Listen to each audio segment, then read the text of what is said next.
early morning, April 25, 1964, in Harlem. Bumpy was walking home from Small's Paradise. We had just wrapped up a meeting with union members about shielding sanitation workers from mob extortion. The night air was cool, the streets were still, and Bumpy was exhausted. He was 59 years old, recently released after 11 years in Alcatraz, and every joint in his body reminded him he was no longer young.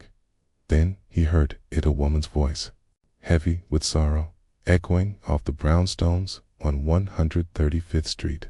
It wasn't simple crying. It was wailing, the kind of sound that comes from a mother watching her child be taken from her forever. Most gangsters would have kept moving. This wasn't mob business. It wasn't about power, money, or respect. It was just another black kid being crushed by the system that had existed long before Bumpy was born. But Bumpy Johnson wasn't like most gangsters. He stopped, turned, and headed toward the sound. Ruth Robinson stood outside the 28th precinct, her Sunday dress drenched with rain and tears. She was 42, a housekeeper juggling 3 jobs to support her family. Her hands trembled as she held a wrinkled arrest warrant. Bumpy approached cautiously. In Harlem, you didn't approach a crying woman without announcing yourself. That was a good way to get hurt, or worse. "Ma'am," Bumpy said gently, keeping space between them. "Are you okay?" Ruth lifted her head, her eyes swollen and red. At first, she didn't recognize him. Then she noticed the hat, the tailored coat, the way he carried himself like the street belonged to him. You're Bumpy Johnson," she whispered. "Yes, ma'am." Ruth collapsed against the precinct wall, sliding down until she sat on the cold pavement. "They're killing my baby," she sobbed. "They're going to kill my Marcus for something he didn't do." Bumpy knelt beside her, ignoring the pain stabbing his knees. "Tell me what happened." Ruth Robinson told him a story that would push Bumpy Johnson to risk everything he had built since leaving Alcatraz. Her son, Marcus Robinson Jr., was 19 years old. He had the mind of a child, what they called slow back then. 2 nights earlier, he'd been walking home from his grocery store job in Brooklyn when 2 white detectives stopped him for questioning. They said a white woman named Sarah Bennett had been murdered in Manhattan, stabbed 57 times in her Upper East Side apartment. Her roommate, Lisa Carter, was also dead. The papers called it the Career Girl Murders, and the city demanded justice. The police needed a suspect. Marcus Rapasana, black kid with no alibi and no money for a lawyer, fit perfectly. They interrogated him for 22 straight hours. No food, no water, no lawyer. They threatened to kill his mother if he didn't confess. They showed him photos from the crime scene and told him to explain what he had done. Frightened and confused, Marcus eventually signed a confession. He couldn't even read it. Now he was being held without bail, charged with double murder. And the district attorney was seeking the death penalty. But he wasn't even in Manhattan, Ruth cried. He was in Brooklyn. His boss saw him. His friends saw him. But no one cares because he's black and they're white. Bumpy listened without saying a word. When she finished, he stayed silent for a long moment. Then he spoke. "Ma'am, give me 2 weeks. If your son is innocent, I'll prove it. And if someone framed him, they'll regret it." Ruth stared at him. "Why would you help us? You don't even know my son." Bumpy stood, his knees cracking loudly. "Because I know what it's like to be locked up for something you didn't do.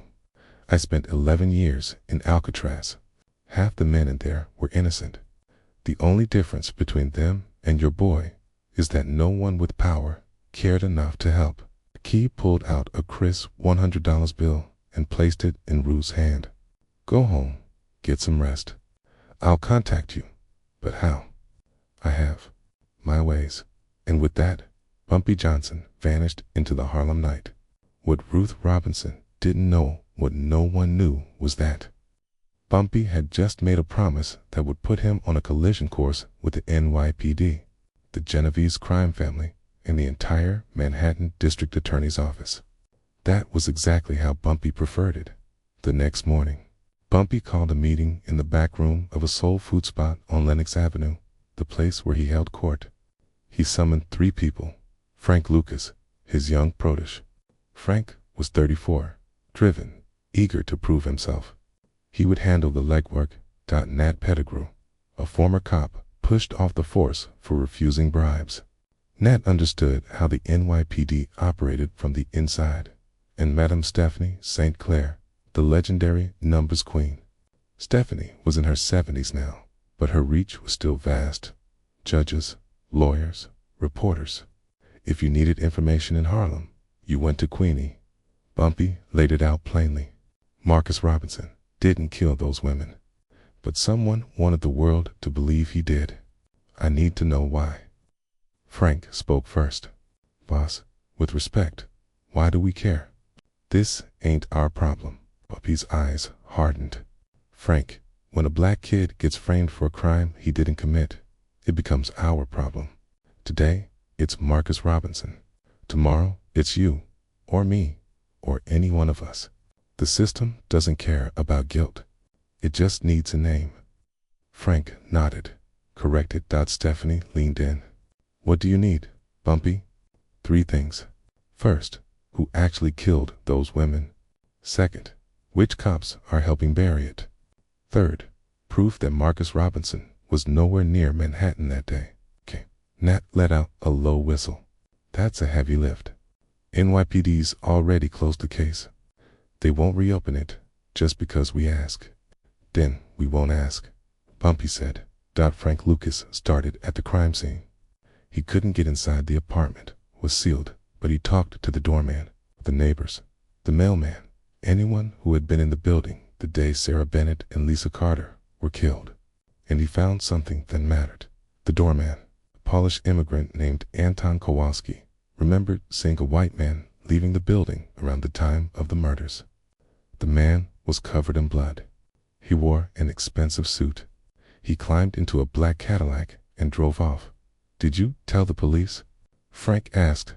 Anton shook his head. They didn't ask. They only wanted to know if I saw any black men. Keith. Frank felt the anger rise, but kept his voice steady. Can you describe him? Anton could. Tall, dark hair, scar on his left cheek. Late 30s. Frank brought the description back to Bumpy, while Frank worked the street. Nat Pettigrew worked his old NYPD contacts. What he uncovered made Bumpy's skin crawl. The lead detective on the Bennett Carter case was Frank Sullivan. Sullivan was dirty. Everyone knew it. He was on the Genovese payroll, taking money to look the other way when mob guys broke the law. But there was more. Sullivan had a partner named Johnny Scar Mancini. Johnny wasn't a cop. He was a burglar, a junkie, and he had a scar on his left cheek. Nat dug deeper. Mancini had been arrested 3 times in the past year for burglary. Every time, Detective Sullivan got him released. Sullivan's protecting him, Nat said. And I think Mancini killed those women. Bumpy's jaw clenched. So Sullivan framed Marcus Robinson to shield his mob friend. That's my read. Then we find Johnny Mancini. Finding him wasn't easy. He was hiding. But Frank Lucas had reach in the drug world, and addicts talked. After 3 days, Frank tracked Mancini to a shooting gallery on the Lower East Side. Mancini was high, barely aware of where he was. Frank hauled him into a dark alley. Bumpy was waiting. Johnny Mancini, Bumpy said calmly. Mancini blinked, struggling to focus. Who are you? I'm the man giving you a choice, Bumpy said. You can tell me the truth about Sarah Bennett and Lisa Carter War. I can hand you over to the people who want you dead. Mancini broke down crying. I didn't mean to kill them. I was only there to rob the place, but they woke up and started screaming, and I panicked. So you stabbed them 57 times? I was high. I don't remember most of it. Sullivan said he'd protect me if I kept quiet. Bumpy pulled out a tape recorder. Say it again. All of it. It's for 45 minutes. Johnny Mancini confessed on tape. He explained how he broke into the apartment, how he killed the women in a drug-fueled frenzy, and how Detective Sullivan helped cover it up by framing Marcus Robinson. When it was finished, Bumpy had what he needed. But there was a problem. The tape alone wouldn't be enough. The courts could claim it was coerced. He needed confirmation. That's where Stephanie St. Clair delivered. She had been working her legal contacts and found a lawyer willing to take Marcus Robinson's case for free. His name was David Coleman, a young, idealistic civil rights attorney fresh out of Columbia Law School. Coleman listened to the tape. His eyes widened. "This is explosive," he said. "But we need more. We need witnesses who can prove Marcus was somewhere else that day." "I'm already on it," Bumpy said. Frank Lucas went back to Brooklyn. He found Marcus's boss at the grocery store, a man named Mr. Park. Mr. Park confirmed Marcus had worked all day on April 23rd, the day of the murders. "Why didn't you tell the police?" Frank asked. Mr. Park looked down. "They never asked. And I'm Korean. Who would believe me?" Frank also located 3 of Marcus's friends who had been with him that evening. All of them confirmed his alibi. Now Bumpy had everything: the confession, the alibi, and proof of police corruption. On May 10th, 1964, Bumpy Johnson walked into the Manhattan District Attorney's office with David Coleman, the tape recording, and sworn statements from Marcus's alibi witnesses. The DA listened to the tape. His face drained of color. "Where did you get this?" "That doesn't matter," Bumpy said. "What matters is you have an innocent kid on death row, and the real killer walking free because one of your detectives is dirty." The DA stared at Bumpy for a long moment, then picked up the phone. "Get me Detective Sullivan. Now." Marcus Robinson was released on May 15, 1964. The charges were dropped. Johnny Scar Mancini was arrested and later convicted of the murders.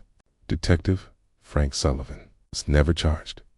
He had too many powerful friends, but he was quietly forced into retirement. Outside the courthouse, Ruth Robinson wrapped her arms around Bumpy Johnson and cried into his chest. "You saved my son's life." Bumpy nodded. "That's what we do in Harlem, ma'am. We protect our own." Marcus Robinson lived quietly after that. He never forgot what Bumpy Johnson did for him. He named his first son Ellsworth Bumpy's real first name, in honor of the man who gave him a second chance. Harlem never forgot either. What happened to Marcus? Robinson became legend not in newspapers, which never print stories about gangsters doing good, but in barbershops, churches, and on street corners. People told the story of how Bumpy K. Johnson saved an innocent life. It proved something the system didn't want known. Sometimes criminals have more honor than cops. Sometimes justice comes from the streets, not the courtroom. Bumpy Johnson never spoke publicly about what he did for Marcus Robinson. Years later, when reporters asked, he shrugged and said, "I did what any man with a conscience would do." Those who knew the truth understood something else. In the spring of 1964, Bumpy Johnson didn't just save one life. He reminded Harlem that someone was still watching out for them, that even when the system failed, when the cops, courts, and politicians turned away, there was still one man who cared. His name was Bumpy Johnson, the godfather of Harlem.